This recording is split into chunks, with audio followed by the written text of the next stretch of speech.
Next on MT10 HD News at 6:30. A Murfreesboro officer is behind bars. A school board member gets high praises.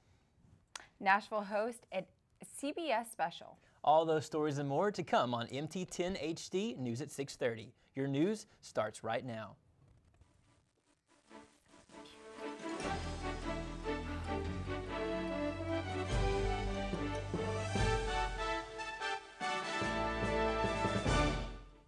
Thank you for joining us this evening. I'm Victoria McGottamy. And I'm Jordan Hall. Thanks for tuning in to MT10 HD News at 6:30. A Murfreesboro police officer finds himself on the other side of the law after a serious accusation resulted in his early retirement. Police officer Anthony Whitehead was discommissioned after being accused of physically abusing his 9-year-old daughter. According to a reported file on September 16th, Whitehead was indicted on a misdemeanor child abuse charge after detectives found excessive bruising on her buttocks and the back of her thigh, being disciplined by Whitehead. Police spokesman Sergeant Kyle Evans says Whitehead will be placed on administrative duty as the case is further investigated. A local school board member will receive the highest award in Tennessee. Rutherford County Board Vice Chairman Wayne Blair is being awarded the Level 5 Boardsmanship Award by the Tennessee School Boards Association. The Rutherford County School Board Chairman Terry Hodge also holds this award. Blair is one of 4 people the TSBA has given the award to. The award is given to the school board member who have dedicated themselves to becoming better individuals for both themselves and the board. A master board member has to have 250 credits and receive 25 out of 30 rating on their portfolio. A man accused of shooting a Metro police officer during a foot chase was expected to make his first court appearance today. 18-year-old Eric Perkins was scheduled for a preliminary hearing today on 2 counts of criminal homicide from an incident on November 5th when it jumped out of a car to run away from an officer responding to a neighborhood complaint in East Nashville.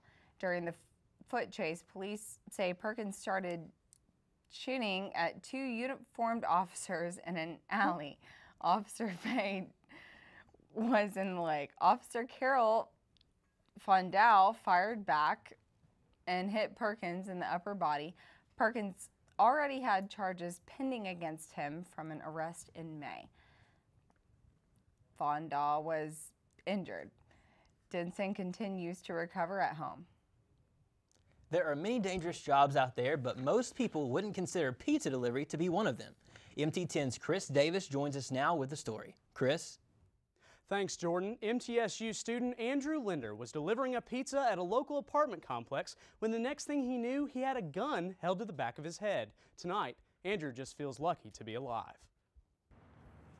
Last Monday should have been a normal night at Papa John's for Andrew Linder. The 21-year-old MTSU student was making a pizza delivery to Chelsea Place when the unthinkable happened. As he was making his way down the stairs, an unidentified man grabbed Linder and put a gun to his head. He starts asking me for my money, so I just throw it on the ground right in front of us, and then he starts asking me to empty my pockets out. But I was just not really doing anything, because I had my wallet and my phone in my pockets. I didn't want him to get that off me. The robber became violent with Linder after he refused to empty his pockets. And then I see him just lift up his weapon again. I think he's about to shoot me or something. So I'm just blocking my head, and then he just hits me in the head about 2 or 3 times with his gun. Linder was able to escape to his car and contacted police, and he was lucky to only sustain minor head injuries. I mean, it hurt quite a lot. He was hitting me pretty hard with that gun, that's for sure.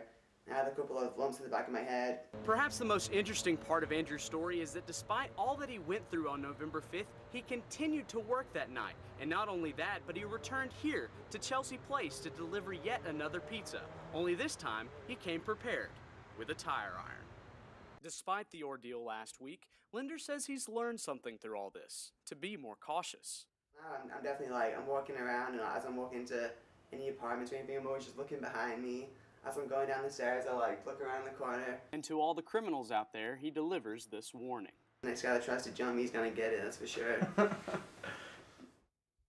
Now, no arrests have been made so far in the case. Police tried to track down the subject with a canine, but were unsuccessful. For MT10 News in HD, I'm Chris Davis. Jordan, back to you. Thank you, Chris. If you have any information about Andrew's robbery, you are urged to contact the Murfreesboro Police at 615-849-2670. Well, with Christmas right around the corner, it's no surprise that everyone is looking for the best deals. But one corporation may have you paying higher costs for lower prices. The Walmart franchise has made shopping easier and more convenient for its consumers. They have everything you need, the one-stop shop. If you look deeper into the slogan, it's probably one-stop shopping because it's the only one stop you can make in your town to shop. But with unbeatable everyday low prices, why would anyone negotiate with that? You kill businesses and export jobs. Oh yeah, but Kleenex is on sale for $1.69 a box today. Okay, so your dad's gonna lose his job to somebody overseas, and that doesn't matter to you because you're saving 30 cents on Kleenex? In fact, most don't even know that these low prices actually cost the clientele more in the long run. We were so excited when Walmart moved in. They gave them tax breaks and they donated the land and all that.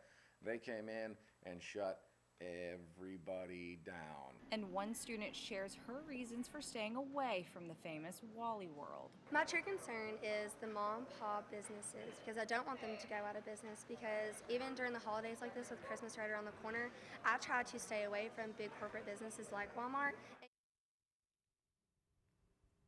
Former Walmart employees and the federal government have both filed multiple lawsuits against the one-stop shop because of failing to abide by the law. Still ahead on MT10 HD News, budget cuts are happening across the country. And Tennessee takes on the health topic. That's coming up next on MT10 HD News. Thank you for joining us this evening. I'm Kaya Carmona. And I'm Jordan Taylor. Welcome to National Sports Entertainment News. Well, if you've traveled around campus this weekend, chances are you didn't have to move much to find action going on. So we're going to start off on the gridiron, where fans had the first opportunity to see the Blue Raiders in full action in the blue and white game. Logan Kilgore gathers the offense to get ready with Coach Stockstill looking on. Kilgore takes the opening snap and completes a deep pass.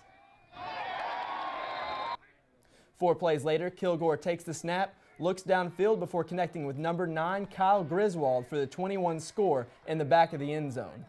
Freshman Austin Grammer got his opportunity later on and did not disappoint. Grammer takes the snap, drops back, and nails Chris Perkins, who gets nailed in the end zone but is able to hold on to the ball. Later in the second, Kilgore takes the snap and hands off to William Proucer, who sprints down the field 65 yards, untouched all the way to the end zone, extending the blue team lead. Grammer takes the snap, fakes the handoff, and sneaks 17 yards for the score. Or did he? The referees call him out at the 3, which leads to this 3-yard cross pattern from Grammer to tight end William Wilson. At halftime, the Blue Raider faithful went onto the field and created a Human CUSA banner to welcome the Blue Raiders into their new conference. The game ended with the blue team winning 52-40, and some of the players and coaches talked about how their spring had been for them. But I think this summer is critical for both sides of the ball, player-wise, that we continue to improve.